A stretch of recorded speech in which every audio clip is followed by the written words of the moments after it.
Bonjour Benjamin. Bonjour Clémence. Euh, Merci beaucoup de ta présence ce matin. Tu as accepté d'intervenir sur une table ronde dont la thématique est « Et si le sport c'était inclure toujours mieux ?» Est-ce que tu peux te présenter aux personnes qui vont venir te voir? Eh bien, oui, bien sûr, je peux me présenter rapidement. Du coup, je pense qu'il y a un peu déclenché l'invitation. Ça va être certainement mon parcours sportif. Moi, je suis le premier et unique médaillé olympique de l'histoire du Togo. Cette médaille, je l'ai remportée en kayak slalom et c'était aux Jeux olympiques de Pékin en 2008, où j'étais international togolais sur 3 Olympiades, puisque j'ai fait les Jeux olympiques d'Athènes, de Pékin et de Londres. Sur la suite de mon parcours, enfin sur la fin de mon parcours d'athlète, j'ai été beaucoup impliqué dans tout ce qui a été le développement social, l'inclusion par le sport, ou en tout cas comment le sport peut nous aider à rendre la vie plus belle, j'ai envie de dire plus joyeuse, notamment avec des camps multisports au Togo. C'était un peu des mini-jeux olympiques, des mini-colonies pour les enfants au Togo. Donc là, il y avait du kayak, du karaté, de l'athlétisme. Enfin voilà, on faisait vraiment plusieurs sports, on dansait même, on chantait, on racontait des histoires. Enfin vraiment, l'idée, c'était à travers le sport, de vivre bien, de vivre en communauté. Suite à ça, j'ai eu une carrière professionnelle, du coup, en tant que manager en entreprise, en tant que coach indépendant aujourd'hui. Et aussi champion de la paix, Peace and Sport, depuis 2009 maintenant. Et oui, champion de la paix, on en parlera peut-être un petit peu plus tout à l'heure. Alors, c'est vraiment super intéressant ce que tu dis parce qu'il y a toute ces animations que tu as eues au Togo.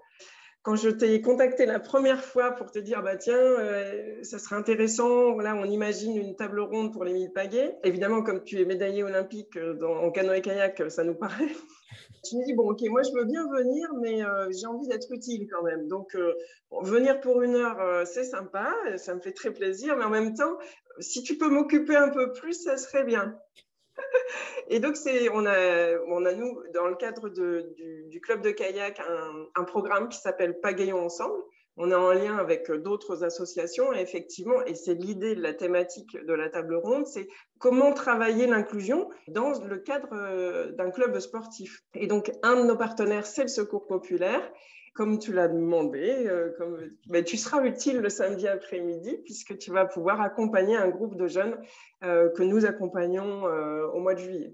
C'est génial. Je suis vraiment ravie de cette possibilité que tu as enclenchée. Qu'est-ce qui fait que tu as accepté d'intervenir sur cette table ronde?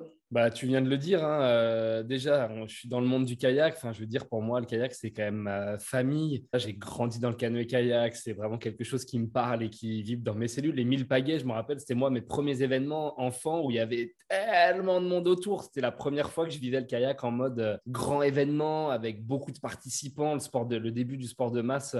Même en France, hein, c'était déjà un peu le début du sport de masse. Il n'y avait pas tant d'événements populaires. On pouvait se retrouver à si nombreux. Donc déjà, c'est des événements qui me parlent. Et après, comme tu viens de l'évoquer, c'est-à-dire que moi, un peu une de mes conditions, c'est de me dire, OK, mais en fait, il y a qui, on s'adresse à qui? Et est-ce que je viens juste pour parler ou est-ce qu'on fait vraiment quelque chose, on est concret et que voilà, on peut avoir un impact sur les publics qui sont présents, parce que pour moi, c'est assez important aussi. Donc, voilà, et puis en plus, c'était super sympa. Donc, c'est un ensemble, en fait. Enfin, le fluide est bien passé, donc ça m'a paru assez évident. Oui, c'est vrai, quand je t'ai appelé la première fois, j'avais l'impression qu'on se connaissait depuis 10 ans. Voilà, tu vois. C'est rigolo, c'est rigolo. Alors, écoute, c'est génial que tu parles des 1000 pagaies parce que c'est vrai qu'en fait, les 1000 pagaies, c'est un mouvement qui avait été initié il y a une vingtaine d'années. Il y avait les 1000 pagaies un peu partout en France. Et aujourd'hui, je crois que, alors pour le club d'Avignon, c'est la 22e année. Et je crois qu'il reste 2 villes en France Ah qui bon? organisent les 1000 pagaies. D'accord. Ah, Et je ne ça, je sais pas savais quelle pas. est la deuxième. Mais enfin voilà, ça a creusé, mais voilà, en tous les cas, Avignon, ça a perduré.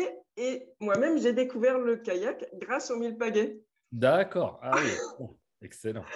Donc, c'est génial. Ça fait 15 ans que, du coup, maintenant. Mais bon, bref, c'est une autre histoire.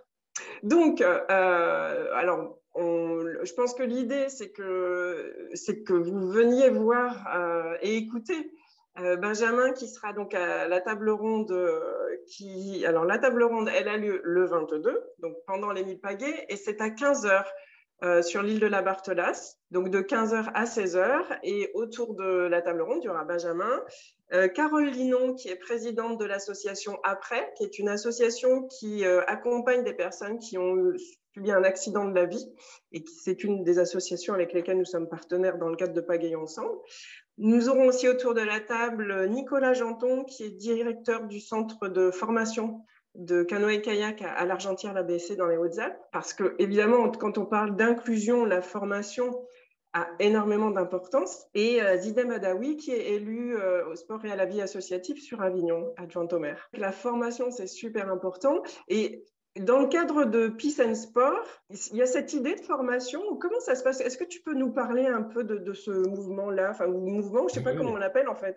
En fait, c'est une organisation internationale qui a pour vocation dans un premier temps, ça a été de promouvoir la paix par le sport et de bien mettre en avant. En fait, le sport peut être un merveilleux véhicule pour réussir à rétablir, à maintenir, ou en tout cas à développer, on va dire, tout ce qui est la notion de paix. Alors, on va au-delà de la paix, l'absence de guerre, mais justement, le bien vivre ensemble, apprendre à vivre ensemble. Et tu me demandes la question, et je vais aller spécifique sur la question que tu me poses sur la formation. C'est une super bonne question. Enfin, j'aime beaucoup cette question en tout cas, puisque en effet, il y a des programmes de formation qui sont en place depuis 2 ou 3 ans maintenant, au moins 2 ans en tout cas, et qui ont pour vocation justement de former des éducateurs de paix. Et donc, avec toute une pédagogie, des outils digitaux. Alors, c'est le Peacemaker Programme, là, qui est développé dans, je ne sais plus, mais ça va être une dizaine de pays avec des ONG à travers le monde. Moi, je suis d'ailleurs l'un des champions de la paix impliqués pour le programme qui est fait avec une association de rugby au Togo, avec Terre en Mêlée. Et donc là, l'idée, c'est vraiment de permettre à des éducateurs de paix d'avoir du bagage pédagogique, d'avoir des outils de suivi digitaux pour suivre des groupes et donc pour pouvoir devenir des éducateurs qui vont amener du coup à la fois du sport et à la fois toute une dynamique de paix. Donc, il y a de la formation, c'est assez récent et c'est juste génial puisque à la fois, ça permet d'être capable de le faire et d'éduquer aux enfants. Ouais. Et en plus, maintenant, avec les outils digitaux, ils arrivent à le déployer, on arrive à le déployer partout dans le monde. Donc, c'est juste extraordinaire. Donc, vous voyez, il y a vraiment de nombreux sujets qui pourront être abordés le 22 mai à 16h lors de la table ronde. Benjamin sera aussi présent le matin puisque nous organisons un challenge parents-enfants. L'idée, c'est qu'on ait par bateau un enfant, un parent. C'est un parcours d'1 kilomètre, 1,2 km qui permet de passer sous le pont d'Avignon, évidemment, parce que ça, c'est un petit peu le bijou d'Avignon et du club de kayak. Et donc, Benjamin sera là pour la remise des prix, parce que là, on s'inscrit dans la dimension terre de jeu, puisque la ville d'Avignon est labellisée terre de jeu et le département du Vaucluse aussi, qui nous soutiennent énormément sur cet événement. Écoute, on n'en dit pas plus, Benjamin, sinon... Non, déjà tout fait. Ah oui, exactement. Donc, écoute, je te dis à dimanche 22. Exactement, à dimanche. Merci beaucoup.